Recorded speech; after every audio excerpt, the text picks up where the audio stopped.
Welcome, everybody, to another episode of 26.1 AI Podcast.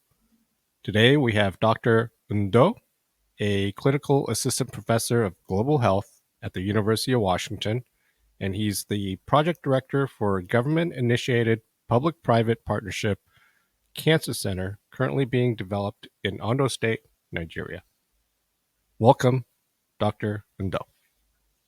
Thank you very much, Don. Very glad to be here.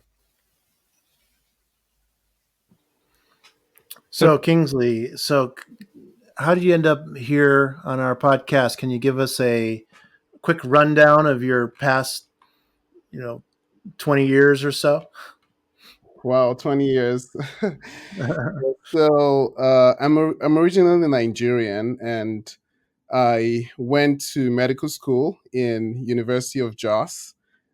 Jos is a small city in the middle of Nigeria. And after medical school and working for a couple years in clinical medicine, I decided to move to the United States.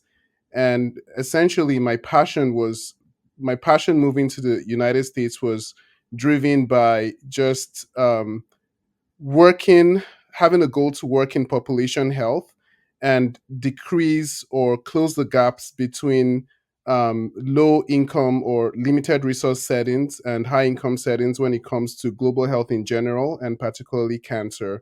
So I moved to the US in 2011, got a graduate degree from University of Washington, global health, and I did a short-term fellowship at the Fred Hutchinson Cancer Research Center at the Global Oncology group at the Fred Hutch, and that's sort of how I started my career. My career has basically been focused in sub-Saharan Africa, carrying out activities that help to reduce the disparities we see in cancer control between high income countries and places like sub-Saharan Africa. So, be it research, health policy, working with governments to improve access to cancer medicines, increasing capacity for local clinicians in countries like Nigeria, Uganda. So the constellation of my work really has focused on research that is driven towards improving health outcomes when it comes to cancer in these regions of the world. And you asked how I ended up in this podcast. Uh, Myself and my co-founder just started a tech company that focuses on using AI and data science to really leapfrog these gaps or the traditional methods of cancer control in limited resource settings. And we had previously talked to an angel investor who we had pitched our deck to, and the angel investor out is John Cardwell, who graciously introduced us to you guys, and I ended up here. And I'm very happy to be here. Wonderful, Yeah. wonderful, Kingsley. Now, for most people, when they encounter physicians, it's episodic in the perception of the patient, and then for the doctors in their practice, they'll see a variety of patients with a number of ailments that don't necessarily relate to each other at all. Seems like somewhere very early on, instead of going that route, you became a lot more interested in a systems view of health and wellness. Yeah, absolutely. When I got to I when I got into global health, I realized that the drivers of health is in multiple folds. Drivers of health outcomes is in multiple folds. It's not just the physical building of a hospital. It also has to do a lot with the human resource. It has to do a lot with social factors like income inequality. They call it social determinants of health. So essentially, when you look at a healthcare system, it goes beyond just the hospital boundaries. The political systems in those countries play a role. The unemployment levels play a role. All these things play very critical roles in just um, determining what a healthcare system would look like. And that's why you'd see correlations of things like GDP per capita and life expectancy, for example. Or even here in the United States, you could see huge differences between different zip codes and life expectancy or certain health outcomes. So it's a very complex system, and I think even though we have several traditional ways we can employ to support and close these gaps we see in the healthcare system. Uh, Technology is one area that I think it's accelerating that change. So it sounds like to me that you're using machine learning to understand those population pockets, um, and you can confirm that. But also, are you doing anything regarding nudging the population or something more directly tied to getting people back on track with population health? Yes, so essentially, when it comes to it, so it depends basically on the country. So a lot of countries in sub-Saharan Africa, uh, to nudge people into behaving certain ways or not doing certain things to get better health or to have a better health, usually would come from the top down. It will come from government messages. It will come from traditional rulers or religious leaders. So when you want to cause change in certain populations, you have to go through people that section of the population revere or respect. A typical example is in COVID-19. You find that, like a place like Nigeria, I know too well, people tend to follow what their pastors would tell them. So if their pastors say, wear masks, masks are good and it would help prevent the spread of the virus, they would take that message much more than when, say, someone that considers themselves a leader but is not really as respected as the population will respect their religious leaders. And then when it comes to machine learning, you know that machine learning really can't take place without having the data. The data is sort of the fuel for machine learning. And one of the missing pieces when it comes to cancer control in limited resource settings is the critical data that is needed to establish patterns that is not yet known. And one of the things that we're doing is we're signing data agreements with several countries so that we can mine or we can collate a lot of the data that is basically in paper form that really is valuable data but cannot be used. And one of the things Regista is doing to really start developing a machine learning model in understanding a lot of the cancer situation in sub-Saharan Africa is basically converting paper data into more usable data to inform those models. So, what is the quality of the data that you're dealing with right now? Have you been able to explore, through data science eyes and machine learning, how flawed or skewed or inaccurate it is yet? Well, the thing is, there's always going to be, I mean, there's no data that is perfect. We have to use what we have, what we can find. Right now, the pilots we're conducting for our MVP is for a minimum viable product is in cervical cancer, and the pilot basically has a section where we're collecting data that has been stored in patient record files. And when it comes to machine learning models, you have to collect data, whatever data you can find. Some of them would have some missing pieces, but really we are collecting as much as we can because there are some things that you feel that might not be important, but when you build those models, a machine learning model can start seeing some patterns that you don't see just based on your medical training. From my perception, cancer is highly personal.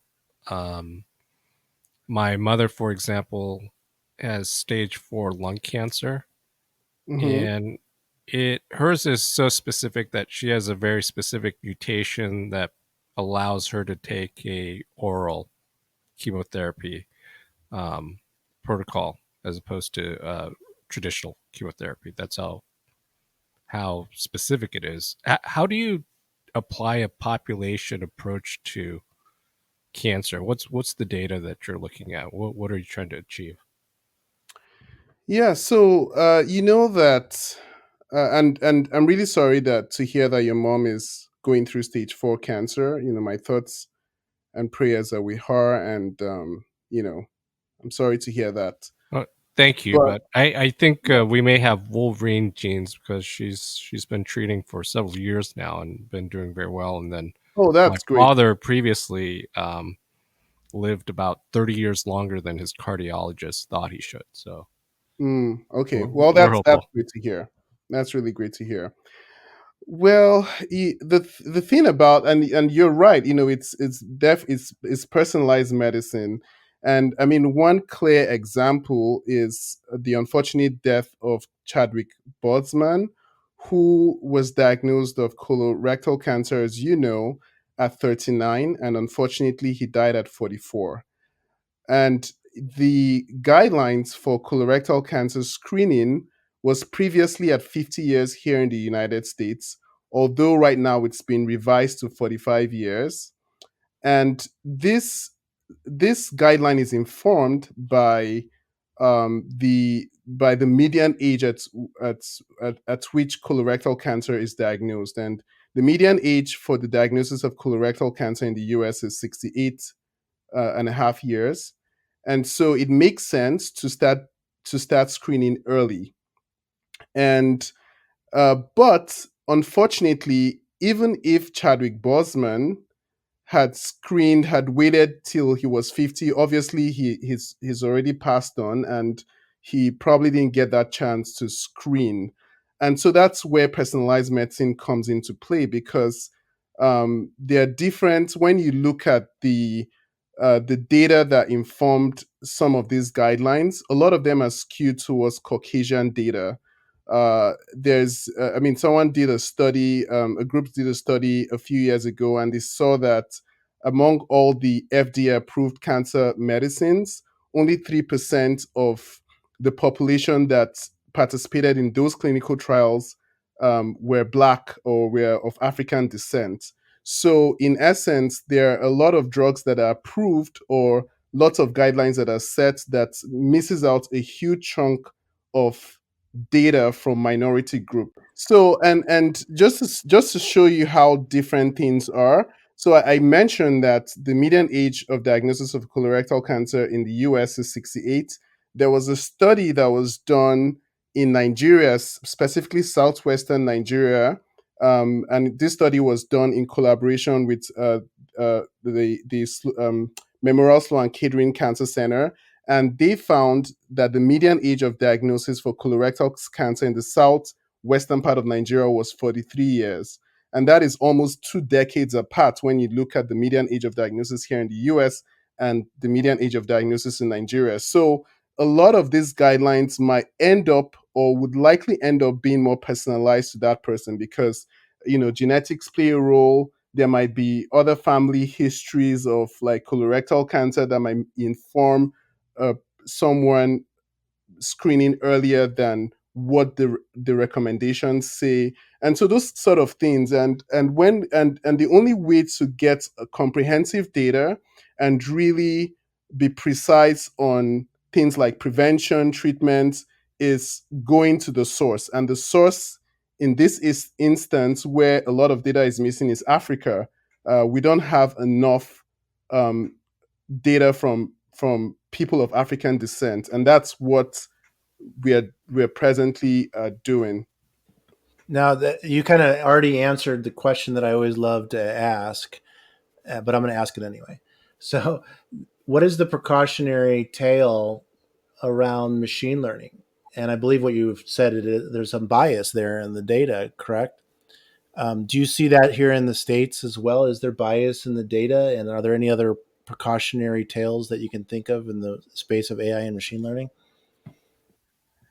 Yeah, I mean, I think there's always going to be a bias in the data. It depends on to the extent. It depends on the extent to which that bias is tilting towards, or the extent of the bias in itself.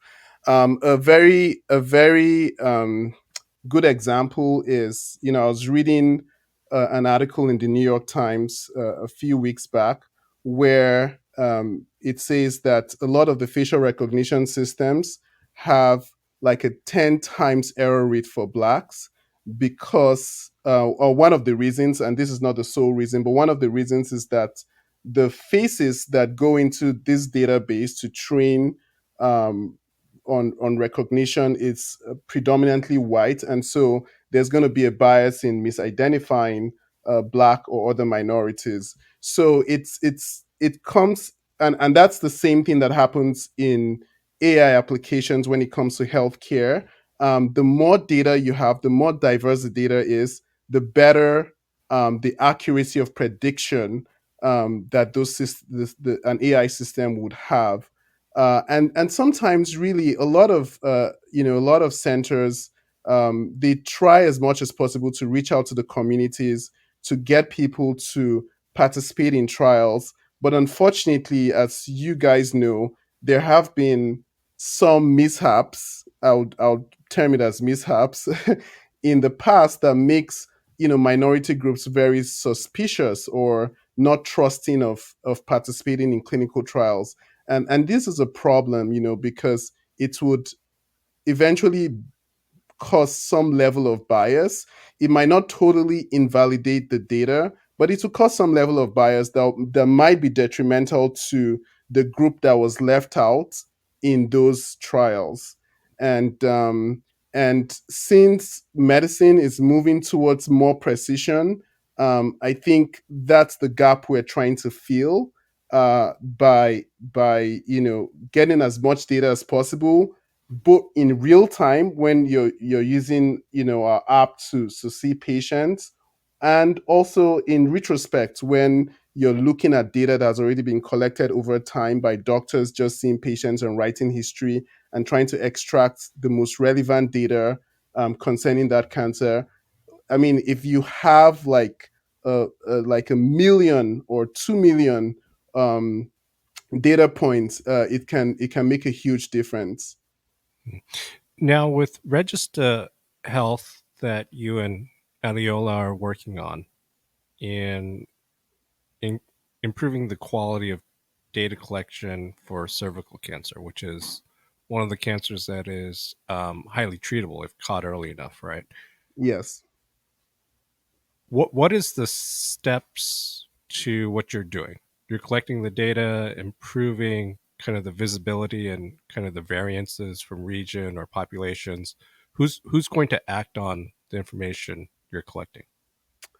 So essentially, what we built is just a test app with our partners in Israel, and we developed an algorithm that helps to predict cervical cancer for patients that have certain prompts that might be a possible early sign of cervical cancer. For example, things like vaginal bleeds or vaginal discharge, and this is meant, or this is adapted for people that are more medical officers or younger doctors or just nurses that work in rural centers or rural primary health care centers. And essentially, what they do is they when they see a patient in the women clinic, they enter the symptoms that the patient tells them, and it gives them a prediction score. And not just the prediction score, but even if it's a low risk cervical cancer and it's probably other things, it advises the nurse on suggested preventive measures or suggested things that the nurse or the doctor or whatever health worker is seeing that patient, to sort of advise on maybe you should come, next year for a pap smear if they have the capabilities of doing a pap smear or a VIA, or if it's a very high risk that is a cancer, then they are referred to a much larger medical center that can actually do that can actually make a diagnosis, do like take a biopsy and make a diagnosis. So that's basically what we're doing. And at the same time, in real time, we're collecting all the data that these patients are presenting with, and it's being stored in a secured cloud. And your question is, what are we going to do with all this data? Well, that's where we can, it can be leveraged by a number of groups. We have, governments can use it for epidemiological modeling, for planning, in terms of cancer control strategies. It improves our machine learning model. We can use it for, future machine learning model to to make those predictions better. We can, it can be useful for pharma companies who are trying to figure out what market size is, or who are planning to do clinical trials in Africa. It can be used by a lot of groups, but the most important thing is to really have the data in a usable format. So we're getting this data in real time, and we're also getting the data by looking at data that's already been collected. And cervical cancer is just sort of our test cancer, since we're still an early startup company and we're basically in pre-seed stage. And using the data we're going to be collecting from the pilot to raise our next round of funding. But essentially, that's where we want we our I would say our vision in the next few years is to have the largest cancer data set of people of African descent. Oh, well, this is an I'm blown away. I know that you're going to be hugely successful at this, and I see you democratizing data and data science at the same time in Africa, and really, really, that's amazing. We have time for a couple more questions. So, bring it back home in the U.S. where you're located right now. Do you see a disparity here as well regarding race and being able to address disease and other things?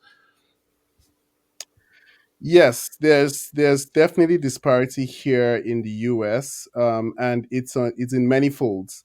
It's not just, when you talk about disparity, people just think about race quickly, which yes, race is part of it, but like I said earlier in the podcast, even zip codes is a huge deal. And when it comes to cancer specifically, you have to look at insurance coverage. I think that's number one.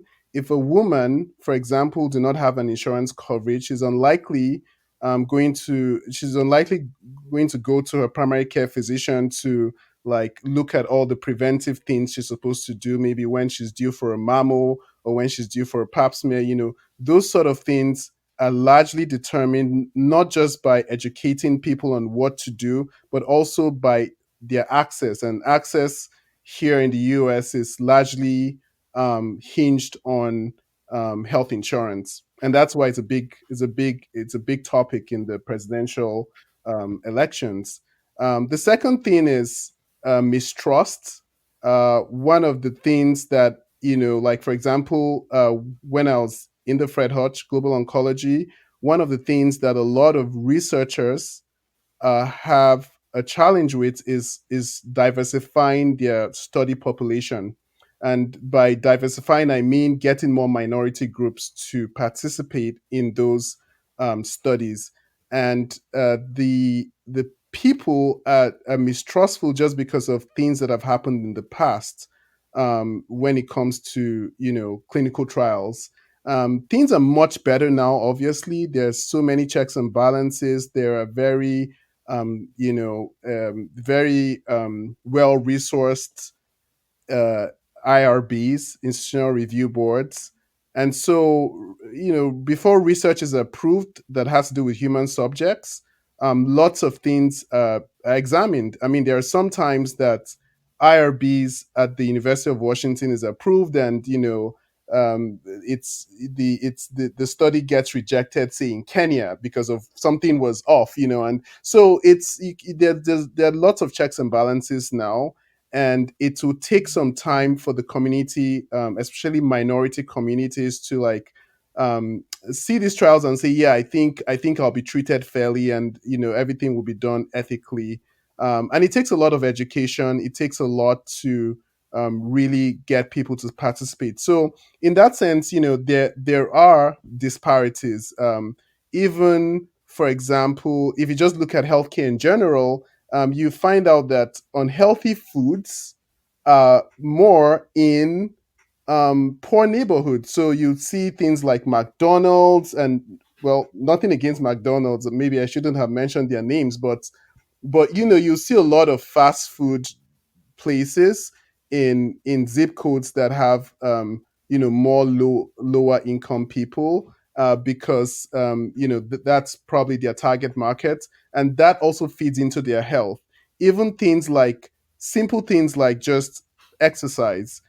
People that live in safer neighborhoods are more likely to go outside and exercise than people that live in neighborhoods where there's high crime rates. So you probably don't want to go exercise in the morning, if you feel that someone is going to harass you or do something to you, or if you don't feel safe. So all these things really contribute to the disparities we see. Very typical example is COVID-19.